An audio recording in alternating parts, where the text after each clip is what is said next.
જય શ્રી કૃષ્ણ મિત્રો, આપ જોઈ રહ્યા છો યુટ્યુબ. આપ સૌનું મારી યુટ્યુબ ચેનલમાં સ્વાગત છે.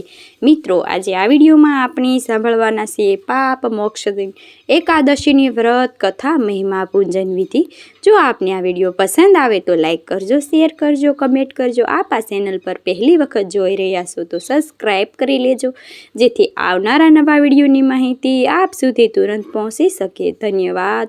શ્રી નારાયણ પૂજાની સાથે આ વ્રતનો મહિમાની કથા પણ સંભળાય છે. આવો આપણે સાંભળીએ પાપ મોક્ષની એકાદશીની મહાત્મ્યની કથા.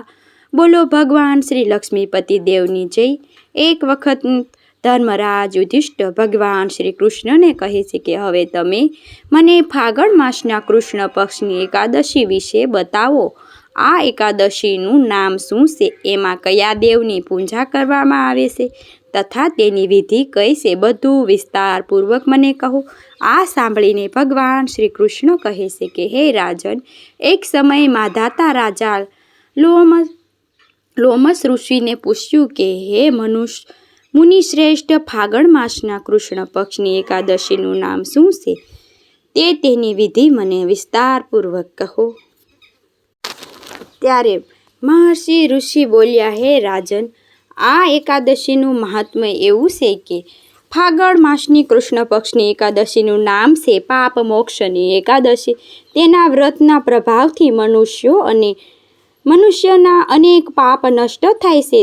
તેની કથા પણ સાંભળો. આમ કહીને એ ઋષિ વિશ્વર પાપ મોક્ષની એકાદશીની વ્રત કથા સંભળાવા લાગ્યા. પ્રાચીન કાળમાં ચૈત્રરથ નામનું વન હતું. તેમાં અપ્સરાઓ નિવાસ કરતી હતી. ત્યારે દરેક સમયે વસંત રહેતી હતી અને અર્થાત તે જગ્યાએ દરેક પ્રકારના પુષ્પ ખીલતા હતા. એ જગ્યાએ ગંધર્વ કન્યાઓ વિહાર કરતી હતી. વનમાં ઇન્દ્ર પણ અન્ય દેવતાઓ સાથે ક્રીડા કરતા હતા. એ વનમાં એક મેઘાવની નામની મુનિ તપસ્યા કરતા હતા. તે શિવ ભક્ત હતા. એક દિવસ મંજુ ઘોષા નામની એક અપ્સરા તેમને મોહિત કરવા માટે સિતાર વગાડીને મધુર ગાવા લાગી. એ સમયે શિવના શત્રુ અનંગ કામદેવ પણ શિવ ભક્ત મેઘાવની મુનિને જીતવા માટે તૈયાર થયા. કામદેવે સુંદર અપ્સરાને ભ્રમરોની દ્રષ્ટિમાં બનાવ્યું કે કટાશને એની દોરી બનાવી. આ રીતે કામદેવ પોતાના શત્રુ શિવભક્તને જીતવા તૈયાર થયા. એ સમયે મેઘાવી મુનિ પણ યુવા અને હૃષ્ટપુષ્ટ હતા. ઋષિને યજ્ઞ પવિત્ર દંડાદંડ ધારણ કર્યા હતા. તે બીજા કામદેવ જેવા જ લાગતા હતા. એ મુનિએ જોઈને કામદેવના વંશમાં થયેલ મંજુ ગોસાએ ધીરે ધીરે વાણીથી વીણા પર ગાવાનું શરૂ કર્યું.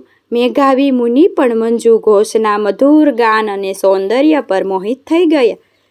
તે અપ્સરાને મુનિએ કામદેવને પીડિત જાણીને એમને આલિંગિત કરવા લાગી. તે મુનિ એના સૌંદર્ય પર મોહિત થઈને શિવ રહસ્ય ભૂલી ગયા અને કામમાં વશીભૂત થઈને તેમની સાથે રમણ કરવા લાગ્યા.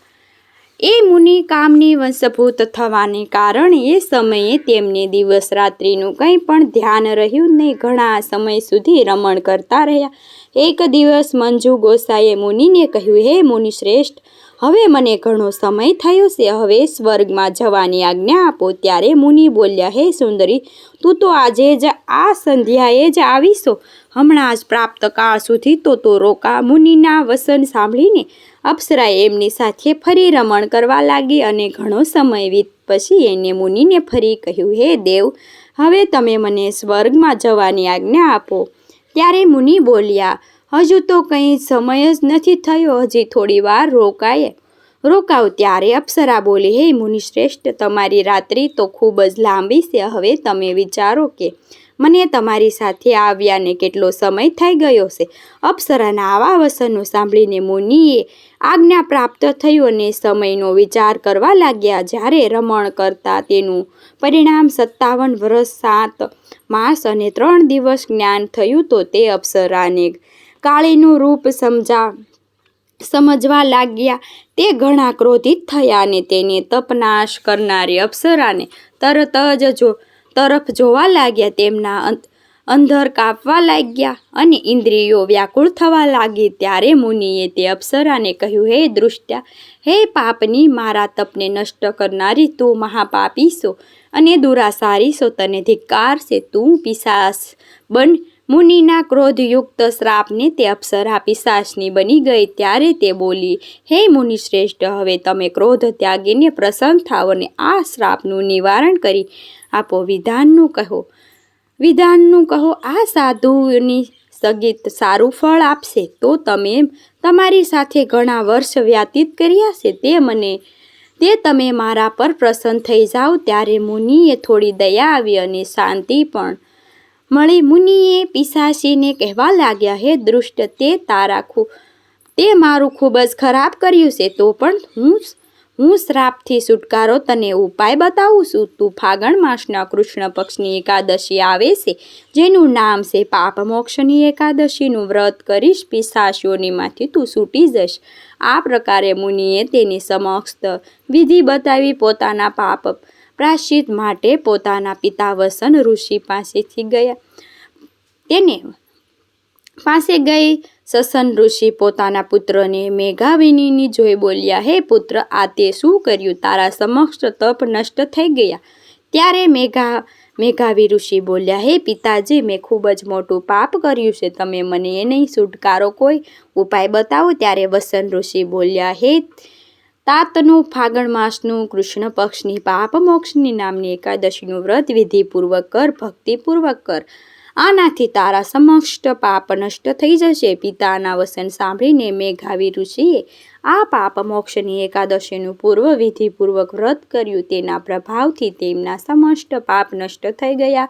મંજુ કોષા અપ્સરા પર પાપ મોક્ષની એકાદશીનું વ્રત કરવાથી પિશાચ દેહમાંથી મુક્તિ મળી અને સુંદર રૂપ ધારણ કરીને સ્વર્ગલોક ચાલી ગઈ.